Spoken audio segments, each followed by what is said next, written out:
Chapter 2. Faith and Obedience. Islam means obedience to God, and it is a matter of common sense that this obedience cannot ensure in full measure unless man knows certain basic facts of life and reposes firm faith in them.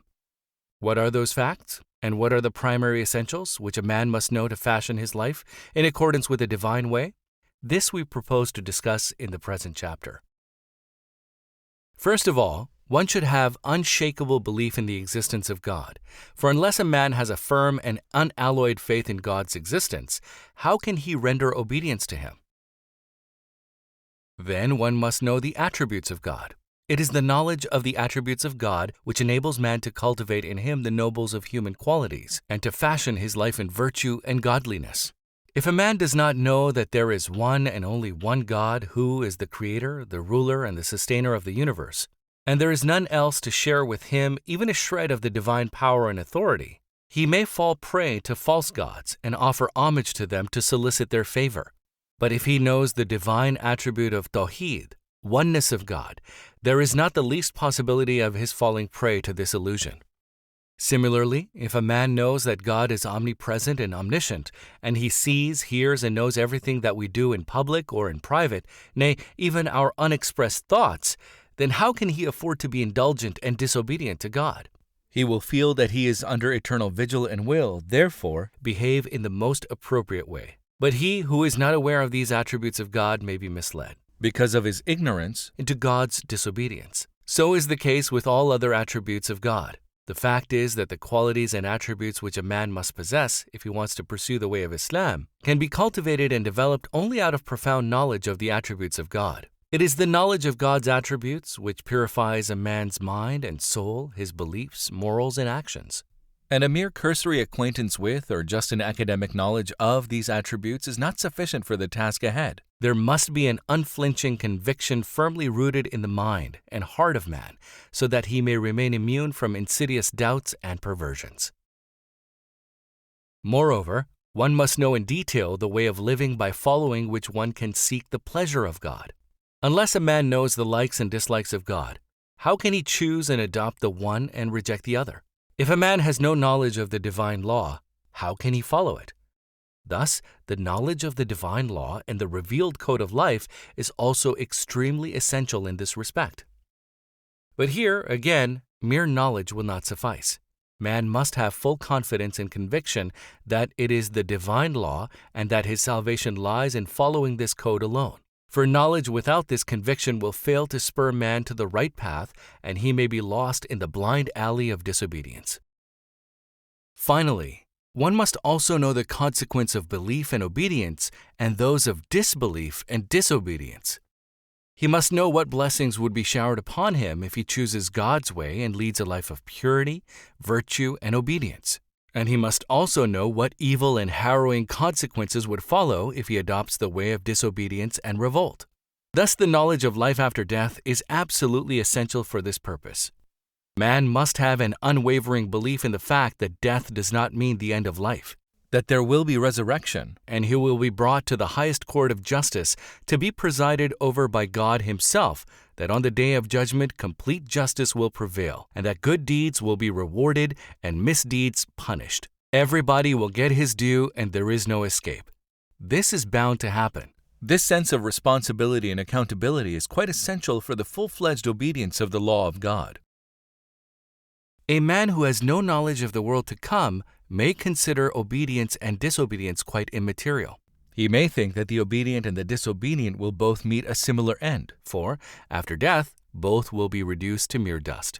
With this attitude of mind, how can he be expected to submit to all the inconveniences and troubles that are inextricably associated with a life of active obedience, and shun those sins the commission of which does not apparently bring to him any moral or material loss in this world? With this mental attitude, a man cannot acknowledge and submit to God's law.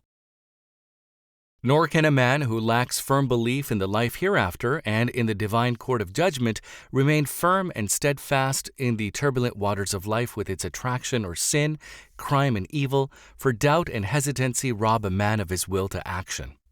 You can remain firm in your behavior only if you are firm in your beliefs. If you carry a wavering mind, you cannot remain firm and steadfast.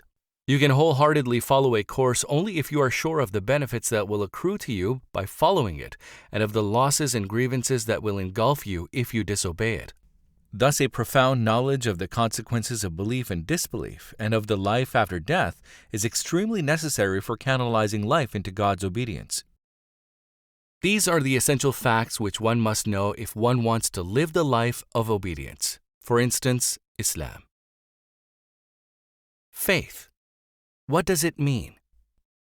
Faith is what we have described in the foregoing discussion as knowledge and belief. The Arabic word iman, which we have rendered in English as faith, literally means to know, to believe, and to be convinced beyond the least shadow of doubt. Faith, thus, is firm belief arising out of knowledge and conviction. And the man who knows and reposes unshakable belief in the unity of God, in His attributes, in His law and the revealed guidance, and in the divine code of reward and punishment is called mu'min, faithful. This faith invariably leads man to a life of obedience and submission to the will of God, and one who lives this life of submission is known as Muslim. This should clearly bring home the fact that without faith, iman, no man can be a true Muslim. It is the indispensable, essential, rather the very starting point, without which no beginning can be made. The relation of Islam to iman is the same as of a tree to its seed.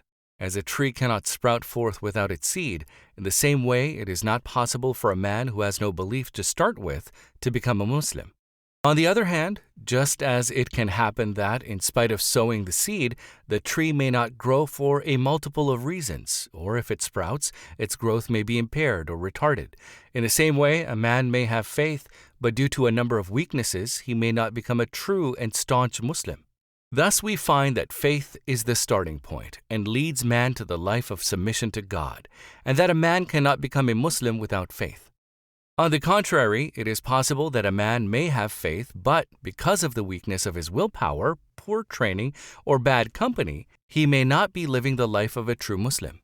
As such, from the viewpoint of Islam and Iman, all men may be classified into 4 categories. 1. Those who have firm faith, a faith that makes them absolutely and wholeheartedly submit to God. They follow the way of God and devote themselves heart and soul to seek His pleasure by doing all that He likes and by avoiding all that He dislikes. In their devotion, they are even more fervent than is the common man in pursuit of wealth and glory.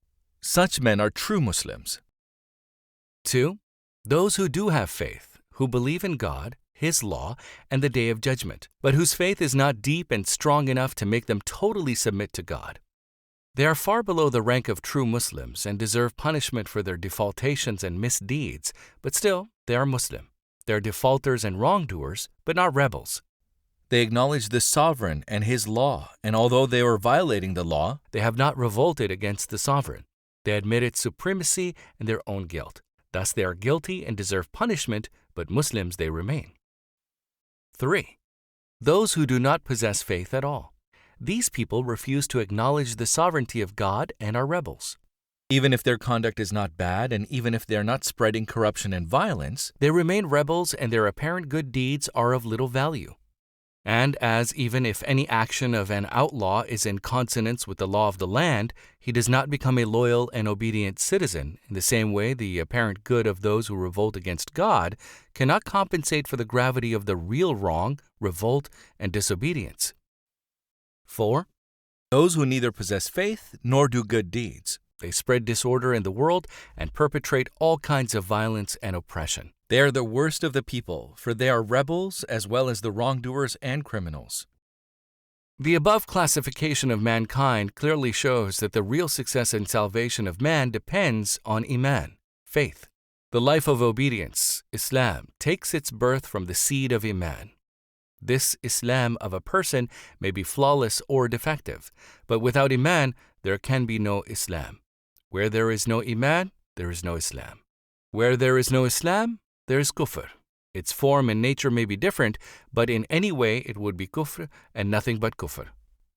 This brings home the importance of Iman vis-a-vis life of true and total submission to God.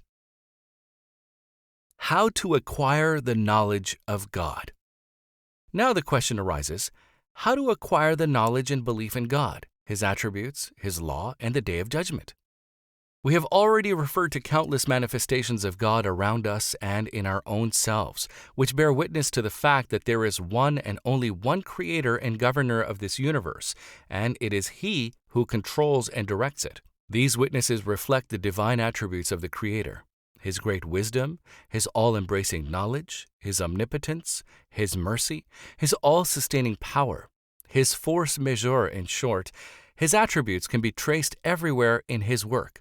But man's intellect and his capacity to attain knowledge have erred in observing and understanding them. These are all manifest and clear, and our eyes are open to read what is writ large on the creation. But here men have erred. Some have declared that there are two gods, others began to profess belief in Trinity, and still others succumbed to polytheism. Some began nature worship, and others divided into multifarious deities, gods of rain, air, fire, death, etc. As such, although the manifestations of God were quite clear, human reason has faltered on various counts and failed to see the reality in its true perspective. It met deception after deception and resulted in nothing but confusion of thought. We hardly need dilate here on these errors of human judgment. Similarly, with regard to life after death, men have put forward many erroneous notions. For instance, that man is reduced to dust after death and will not rise to life again, or that man is subject to a process of continuous regeneration in this very world and is punished or rewarded in the oncoming cycles of life. Even greater difficulty arises when we come to the question of the code of life. To formulate a complete and balanced code of life that should conform to God's pleasure merely with the help of human reason is an extremely difficult task. If a man is equipped with the highest faculties of reason and intellect, and he possesses matchless wisdom and experience of many years of deliberation, even then the chances of his formulating right views on life and existence are not very promising. And even if, after a long deliberation, he succeeds in that, he will still lack in the confidence that he has really discovered the truth and adopted the right path. Although the fullest and fairest test of man's wisdom, reason, and knowledge might have been to leave him to his own resources without any external guidance, so that those who, through their own sagacious siftings and strivings, might have reached truth and righteousness would have won success in salvation, while those not reaching them would have failed. God, however, spared His human creatures such a hard test. Through His grace and benevolence, He raised for mankind men from among themselves to whom He imparted the true knowledge of His attributes, revealed to them His law and the right code of living, gave them the knowledge of the meaning and purpose of life and of the life after death, and thus showed them the way by pursuing which man can achieve success and eternal bliss. These chosen men are the messengers of God, His prophets. God has communicated knowledge and wisdom to them by means of wahi, revelation, and the book containing the divine communications is called the Book of God, or the Word of God. Now the test of man's wisdom and intellect lies in this: does he recognize God's messenger after thoroughly observing his pure and pious life and carefully studying his noble and flawless teachings? The man who possesses right wisdom and sound common sense would verify truth and accept the instructions given by the messenger of truth. If he denies the messenger of God and his teachings, his denial would signify that he was devoid of the capacity to find out truth and righteousness. On account of this denial, he would fail in this test. Such a man will never be able to discover the truth about God and His law and the life after death. Faith in the unknown. It is an everyday experience that when you do not know a thing, you look for somebody who knows it, and you repose faith in His word and follow Him. If you get ill and you cannot treat and cure yourself, look for the doctor and accept and follow his instructions without question. Why? Because he is properly qualified to give medical advice, possesses experience, and has treated and cured a number of patients. You, therefore, stick to his advice, do whatever he asks you to do, and avoid whatever he forbids. Similarly, in matters of law, you believe in whatever your legal advisors say and act accordingly. In educational matters, you have faith in your teacher or instructor and accept his instructions as true. When you want to go to some place and do not happen to know the way to it, you ask somebody who knows it, and follow the way he points out. In short, the reasonable course that you adopt in the whole of your life about matters which you do not or cannot know is that you approach one who knows them, accept his advice, and act accordingly. As your own knowledge of that matter or problem is inadequate, you carefully search for one who knows that and then silently accept his word. You take every pain to select the proper person, but after selecting the right man, you accept his advice unquestioningly. This kind of belief is called belief in the unknown, for here you have relied upon one who knows in matters you do not know. This exactly is Iman bil Ghaib. Thus believing or having faith in what was previously unknown to you is called faith in the unknown, Iman bil Ghaib. Iman bil Ghaib therefore signifies that you achieve the knowledge of what was not known to you from one who knows. You do not know God and His real attributes. You are not aware that His angels are directing the machinery of the whole universe according to His orders, and that they surround you on all sides. You have not the proper knowledge of the way of life through which you can seek the pleasure of your Creator, and you are in the dark about the life that is to come.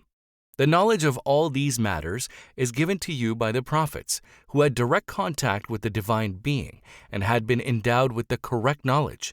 And they are the persons whose sincerity, integrity, trustworthiness, godliness, and the absolute purity of whose lives stand as irrevocable witness to the truth of their claim to knowledge. And above all, the very wisdom and force of their message makes you admit that they speak the truth and their preachings deserve to be believed and followed. This conviction of yours is Iman bil Ghaib.